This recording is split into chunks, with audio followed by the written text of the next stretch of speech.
Tshegofatso Pule's family expressing shock and disappointment at the news that her boyfriend had allegedly conspired to kill her. And of course, the former boyfriend of Tshegofatso Pule allegedly hiring the hitman to murder her and to hide her pregnancy from his wife. This is what was heard by the South Gauteng High Court. Are you with us still, sir? Tumisang Katake, good afternoon to you, sir.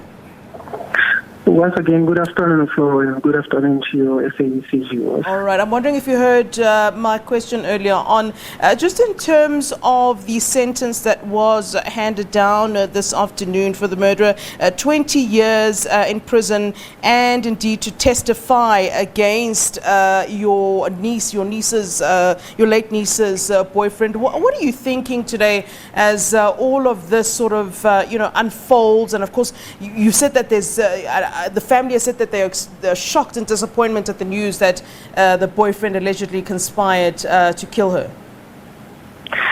Look, it's not really a sense of shock, but we had our suspicions from the onset. We just couldn't put the finger to it. But with regards to the sentence, this is what I can say. So it doesn't matter whether Mzugay Semalapan was going to be given 400 years or 500 years. Yeah. In fact, a soul has been lost, and horrendously so. So it's conditional that the sentence that was meted out today had to be that sentence.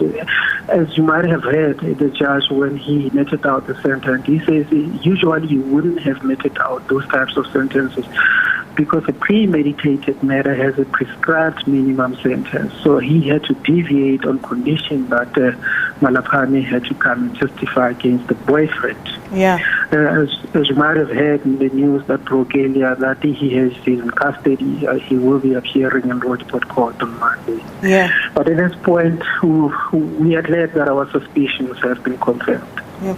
You've obviously been very involved in this, and a number of occasions we've had, sound clips from you and hearing from you about, the family and how they're coping. And I really want to speak to that. I mean, just today, the Minister of Police was launching kind of spoke about the crime stats, rather. And, it's such a grim picture. And to know that, your family is a victim of this, that you're one of those statistics. I mean, how does that sort of sit for you, knowing that you're now, your family counts among those statistics, those gruesome statistics that were kind of read today, that was scary and really paints a picture of South Africa and where we are in terms of gender-based violence?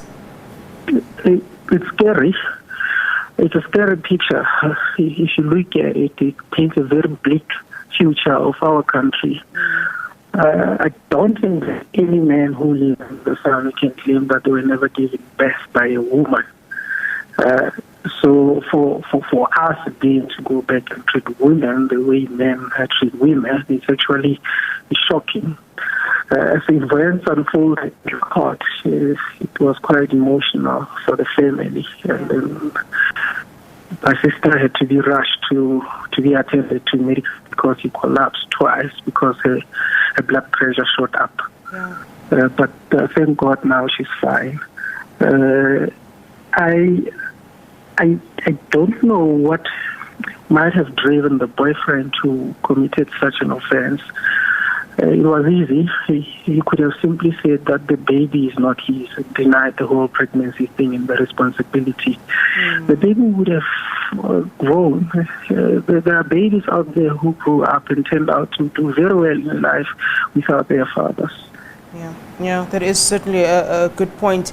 In all of this, obviously you've had to become quite accustomed to our justice system, and many victims and families of victims will often say that the justice system has failed them, that they're not happy with the justice system. I know that you're obviously not happy with the 20-year sentence, and certainly that view is shared by many as I look at social media, that for such a terrible crime, that 20 years isn't enough. But I am going to ask you about your views then on the justice system. Do you believe, apart from the sentence, and obviously it is ongoing, what are your views then of your experience and of the justice system, and how the case sort of proceeded and how it was handled. What was your experience?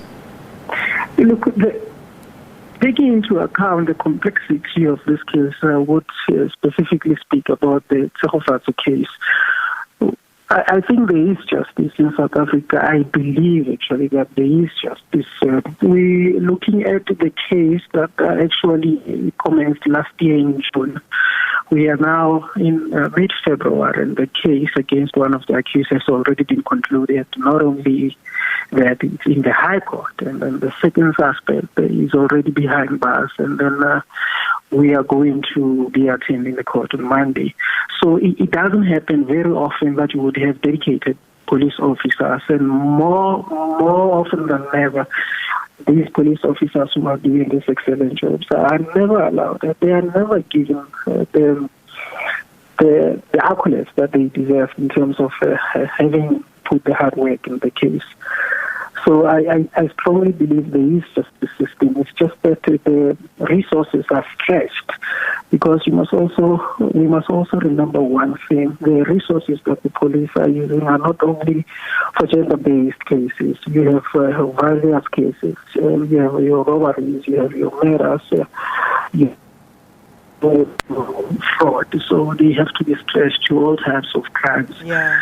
So, but specifically for the Miami's case, I would say they did a very good job, and I still have faith in the South African justice system.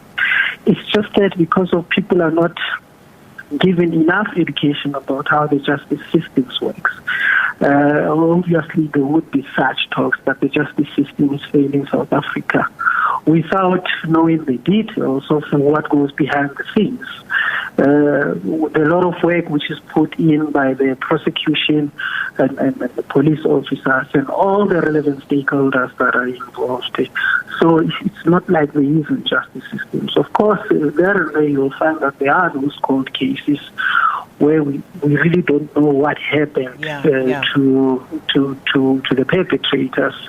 But we should never lose hope with the justice system. All right, let's leave it there. Thank you very much. That whilst you're still, I suppose, it's a long grief. While you're still grieving, you still managed to come on air and talk to us.